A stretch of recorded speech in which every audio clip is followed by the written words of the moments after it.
ప్రతి నెల విద్యార్థులకు చేరుతున్నాయంటే లేదా 6 నెలలకో సంవత్సరానికి ఒకసారి ఇస్తే అవి ఎలాంటి ఉపయోగం లేకపోవడం ద్వారా ఈ పిల్లలు తల్లిదండ్రులను అడగడానికి మొహమాట పడి ఇబ్బంది పడి ఒకవేళ తల్లిదండ్రులను అడిగినా ఒకసారి ఇవ్వడానికి ఉండి లేకపోవడం వల్ల చాలా ఇబ్బందులు ఎదుర్కొంటున్నారు.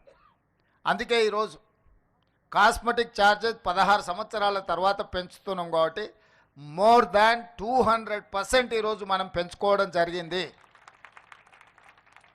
స్వతంత్రం వచ్చినప్పటి నుంచి ఈ రోజు వరకు diet charges at a time 40% పెంచడం కానీ కాస్మెటిక్ ఛార్జెస్ 200% పైగా పెంచడం అనేది జరగలేదు. మొదటిసారి తెలంగాణ రాష్ట్ర ఏర్పాటులో తెలంగాణ రాష్ట్ర ప్రభుత్వంలో ఈనాడే ఇంత గొప్పగా ఛార్జెస్ పెంచడం జరిగింది. ఇంతటితో మా బాధ్యత తీరలేదు, నెరవేరలేదు. ఇది మొదటి పునాది రాయి మాత్రమే.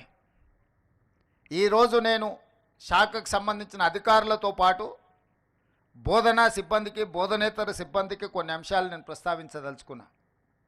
ఈరోజు తెలంగాణ రాష్ట్రంలో దాదాపుగా 26,000 ప్రభుత్వ పాఠశాలలు రెసిడెన్షియల్ స్కూల్స్ ఉన్నాయి, 26,000+.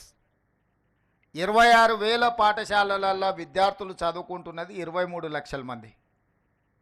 అదే ప్రైవేట్లో 11,000 పాఠశాలలు ఉంటే 11,000 ప్రైవేట్ పాఠశాలలలో ఈరోజు 33 లక్షల మంది విద్యార్థులు చదువుకుంటున్నారు. నేను సూటిగా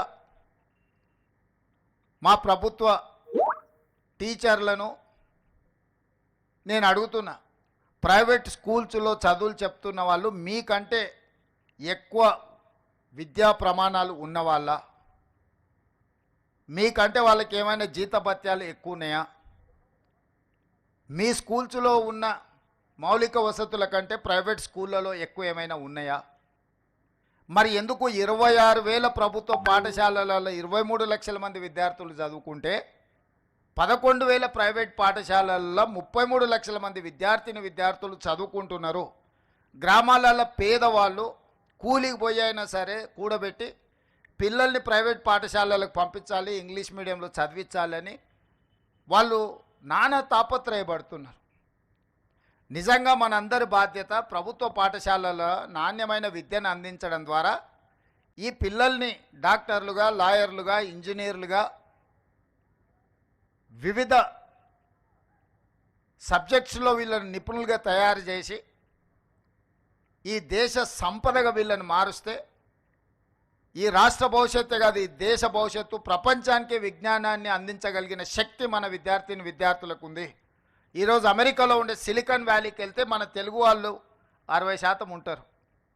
ఈ మల్టీ టాలెంటెడ్ స్టూడెంట్స్ని మీరు ఎందుకు గవర్నమెంట్ రెసిడెన్షియల్ స్కూల్స్లో, ఎందుకు గవర్నమెంట్ స్కూల్స్లో నుంచి మనం ప్రొడ్యూస్ చేయలేకపోతున్నాము? ఎందుకు వెనుకబడుతున్నాము?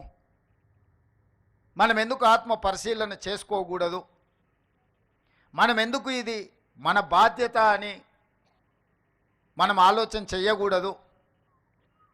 అది ప్రభుత్వంలో ఉన్న మా నుంచి మొదలు పెడితే వివిధ శాఖలలో వివిధ హోదాలలో పనిచేస్తున్న అధికారుల వరకు, అదేవిధంగా బోధనా సిబ్బంది వరకు ఇది మన బాధ్యత కాదా? ఈరోజు మనం ఆ పిల్లలను వాళ్ళకు సరైన విధంగా వసతులు కల్పించకపోతే మనం సమాజానికి చేస్తున్న ద్రోహం కాదా? ఈరోజు వెల్ఫేర్ డెవలప్మెంట్ 2 కళ్ళ లాంటివి, కానీ వెల్ఫేర్లో పెట్టేది ప్రతి పైసా ఖర్చు కాదు.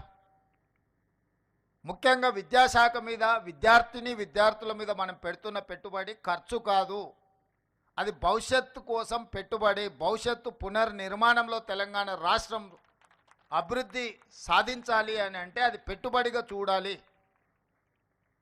ఈరోజు మన వెల్ఫేర్ హాస్టల్స్లో వాళ్ళ కోసం విద్యార్థులకు ఇస్తున్న డైట్ ఛార్జెసో లేకపోతే కాస్మెటిక్ ఛార్జెసో లేదా ఇన్ఫ్రాస్ట్రక్చర్ మీద, అవి స్టేడియంలు కావచ్చు, వాళ్ళకున్న వసతులు కావచ్చు. చాలాసార్లు టీవీలలో పేపర్లలో చూస్తుంటాం, వందలాది మంది విద్యార్థులు ఉంటారు, 4 టాయిలెట్స్ ఉన్నాయని పెద్ద క్యూ చూపిస్తుంటారు. లేకపోతే తాగడానికి నీళ్లు లేవు, నీళ్ళు ఎక్కడికే వెళ్ళి మధ్యాహ్నం లంచ్ టైంలో వాళ్ళు నానా ఇబ్బంది పడుతున్నారు. లేకపోతే పిల్లలు పడుకోవడానికి చలికాలం వస్తే కనీసం వసతులు కూడా లేవు, కనీసం కప్పుకోవడానికి దుప్పట్లు కూడా లేవు.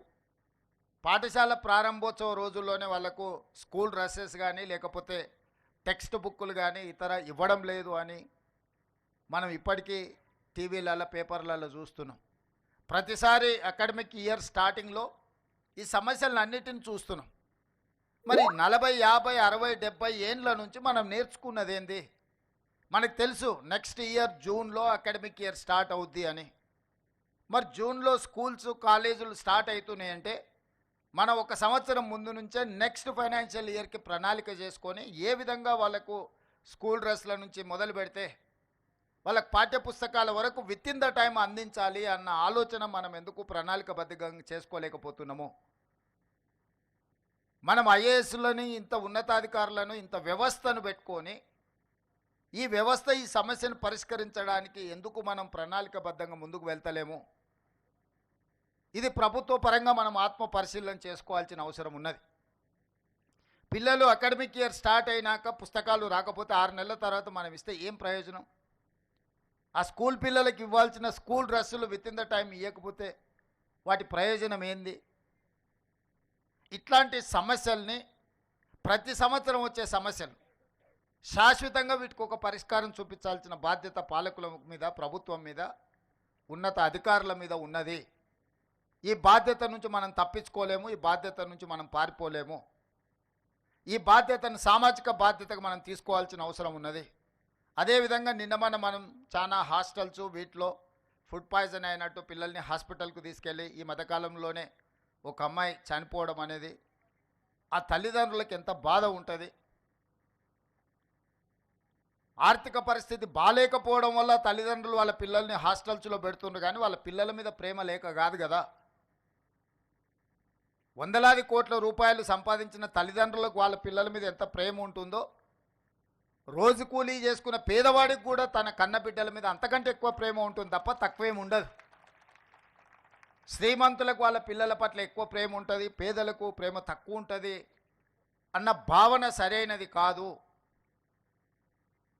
మరి వాళ్ళ పిల్లలు మనల్ని నమ్మి, ఈ ప్రభుత్వాన్ని నమ్మి, ఈ సిబ్బందిని నమ్మి ఈ రెసిడెన్షియల్ స్కూల్స్లో వాళ్ళ పిల్లలను చేర్పిస్తే వాళ్ళ సంక్షేమము, వాళ్ళ యోగక్షేమాలు మనం సరైన విధంగా చూడకుండా నిర్లక్ష్యం చేస్తే ఆ పిల్లలు చనిపోతే ఆ బాధ్యత ఎవరు తీసుకోవాలి? ఇది మన గౌరవం, మన ప్రతిష్టను పెంచేదా, లేకపోతే మన గౌరవ ప్రతిష్ట మసకబారేదా? ఈరోజు మనందరం ఆత్మ పరిశీలన చేసుకోవాలి.